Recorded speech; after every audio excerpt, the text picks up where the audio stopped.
Olá! Bem-vindo ao Fantasma Brasil! Todo universo ficcional tem uma gama variável de personagens que o compõem. No centro das narrativas, nós vemos os protagonistas e os seus respectivos antagonistas. Como o próprio nome já diz, a narrativa gira em torno desses personagens e das suas relações, dos seus conflitos. Também costumamos ter aqueles personagens que nós chamamos de personagens secundários. São personagens que não são exatamente os protagonistas das histórias, mas ficam bem próximos deles, e geralmente são eles que têm grande participação em cada desenvolvimento do personagem. No caso das histórias do fantasma, a gente vai ver o fantasma como sendo o protagonista e, por exemplo, Diana, Rex, Guran, Kitty, Heloise vão ser os seus personagens secundários. E cada vilão que aparece em cada história vai ser o antagonista da vez. Mas também existe um tipo de personagem muito comum nas narrativas que são os chamados personagens de apoio. Eles não têm a mesma relevância dos personagens secundários,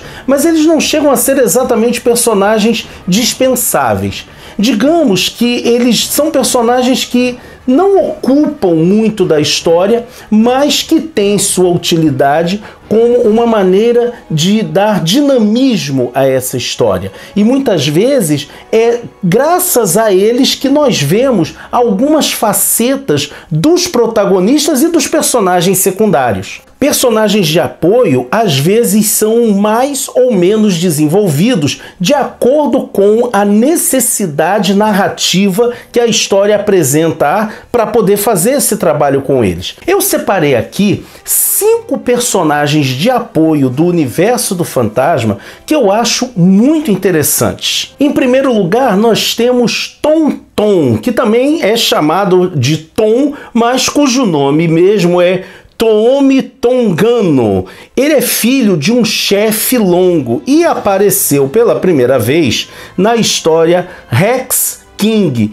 de 1966, uma história com texto do Lee Falk e a arte do Cy Berry. O Tom geralmente é mostrado como sendo o melhor amigo de Rex, o filho adotivo do fantasma. E é muito comum que nas histórias eles se metam em algumas trapalhadas, em alguns perigos, algumas confusões.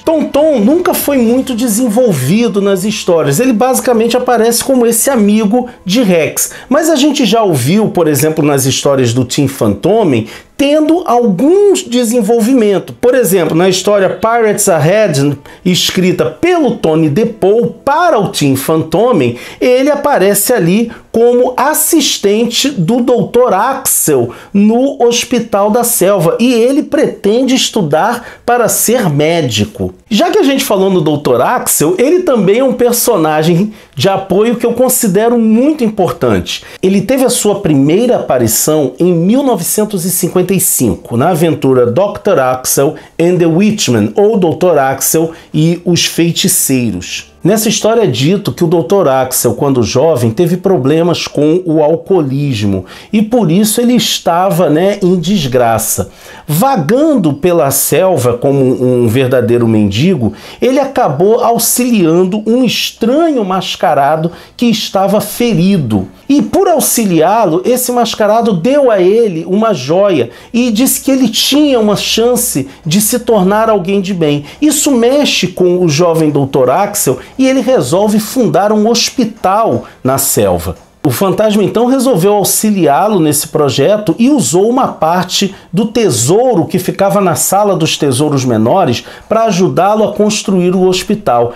E uma das coisas importantes do Dr. Axel é que ele é quem fará o parto do futuro 21º fantasma. É um personagem realmente muito interessante porque ele é sempre mostrado como sendo alguém muito dedicado aos seus pacientes. E isso a gente vê, como a questão de uma segunda chance, de que muitas vezes tudo que a pessoa precisa é de uma nova oportunidade para voltar para o caminho do bem. Esse Lee Falk, ele tinha umas sacadas muito boas. Para mim, um dos melhores momentos do Dr. Axel nas histórias é numa aventura da DC Comics, em que o 21º Fantasma fala uma coisa para ele e ele diz assim: você não venha querer me assustar, eu troquei as suas lendárias fraldas. Eu acho essa fala de Axel sensacional.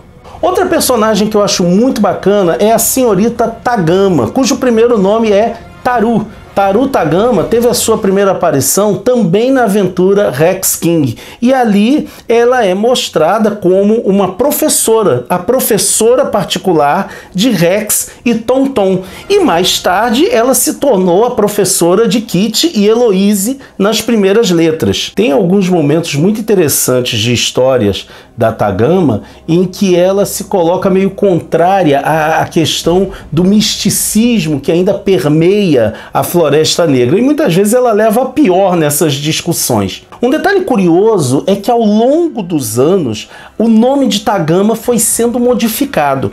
Quando ela aparece pela primeira vez na aventura Rex King, ela não teve o nome, não tinha nome, era uma personagem sem nome. Depois ela passou a ser referida como Miss Longa, e mais tarde, sim, ela passou a ser chamada de Miss Tagama ou Miss Tagam. Na aventura Battle of the Jungle Boys, ela começa a ser chamada de Taru, mas numa aventura posterior, The Kidnappers, ela foi chamada de Tanya. Tony DePaul passou a utilizar o nome Taru em definitivo na aventura The Death of Diana Palmer Walker. E aí é importante o seguinte: nesse arco de aventuras, a morte de Diana Palmer, Taru se tornará a guardiã legal de Kitty e Eloise enquanto o fantasma está fora. Mas ela não é a guardiã sozinha, ela é a guardiã dos meninos junto com seu esposo, o presidente Lamanda Luaga. Então nós temos aí a senhora Taru Tagama Luaga. É uma personagem realmente interessante que teve um certo desenvolvimento bem bacana. Ao longo dos seus quase 90 anos de aventura, o fantasma já teve alguns adversários bastante sérios, mas nenhum deu tanto trabalho a ele quanto ela, Lily Palmer. Lily Palmer, ela é a mãe de Diana. A primeira vez que ela apareceu foi na aventura O Prisioneiro dos Himalaias. É uma aventura de 1938. Então, de todos da nossa lista, Lily Palmer é a que está há mais tempo nas aventuras do Espírito que Anda. E ela é provavelmente uma das poucas pessoas de quem o 21º Fantasma realmente teve medo. Ele chegou a dizer uma vez que ele preferia enfrentar um tigre com as mãos nuas a ter que lidar com Lily Palmer. Isso porque durante muitos anos Lily Palmer foi completamente contra o relacionamento de Diana com o fantasma. Em algumas histórias, inclusive, ela chegou a tomar ações efetivas para impedir que eles ficassem juntos, como fingir que estava doente, interceptar as cartas entre os dois. É uma personagem realmente que deu muito trabalho para o 21º Fantasma. Ela começa a mudar a sua postura em relação a ele a partir da aventura do casamento. Quando ela começa a perceber que aquele sujeito que ela achava que era só um aventureiro, um interesseiro, um sujeito que não levava nada a sério, quando ela começa a perceber que aquele sujeito era muito bem relacionado, porque Lily sempre foi muito ligada à questão do status. Mas de todos os personagens de apoio do universo do fantasma, aquele que provavelmente teve o maior desenvolvimento foi Dave Palmer. Ele é tio de Diana Palmer, irmão de Lily, e fez a sua primeira aparição na aventura The Seahorse de 1940. A personalidade de Dave foi sendo construída ao longo desses anos e sendo desenvolvida de uma forma muito interessante. Em primeiro lugar, porque ele acaba sendo uma figura bastante racional, o que faz um contraponto interessante com sua irmã, Lily, que naqueles primeiros anos estava sempre querendo dar um jeito de separar Diana do fantasma. E Lily também sempre foi uma mulher muito nervosa, que vivia às voltas com os seus sais, enquanto Dave era aquele cara tranquilo, calmo, racional. Além disso, Dave muitas vezes funcionou como uma verdadeira figura paterna junto a Diana e também junto ao fantasma. É muito comum que nós vejamos Dave e o 21º fantasma tendo conversações amigáveis, onde o 21º muitas vezes expõe as suas dúvidas em relação a ser pai, a ser marido, a ter essa vida que ele leva ao lado de Diana. Além disso, Dave foi sendo mostrado como um homem de ação. Por exemplo, na aventura Mr. Big, que nós já resenhamos aqui no canal, é dito que ele é um herói de guerra, né? E também que ele chegou ao posto de coronel. Em outras histórias é dito que ele chegou ao posto de major-general.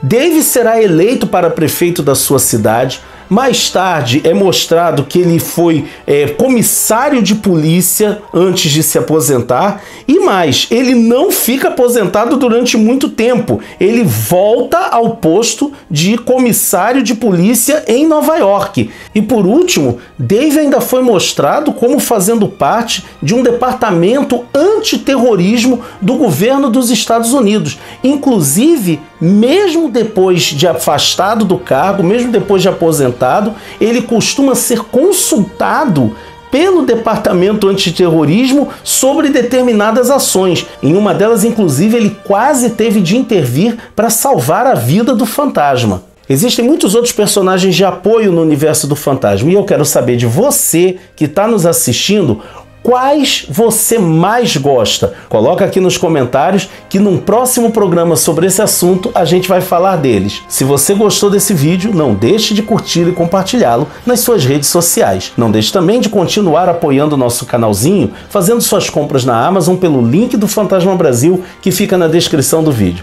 Você vai ter meu muito obrigado.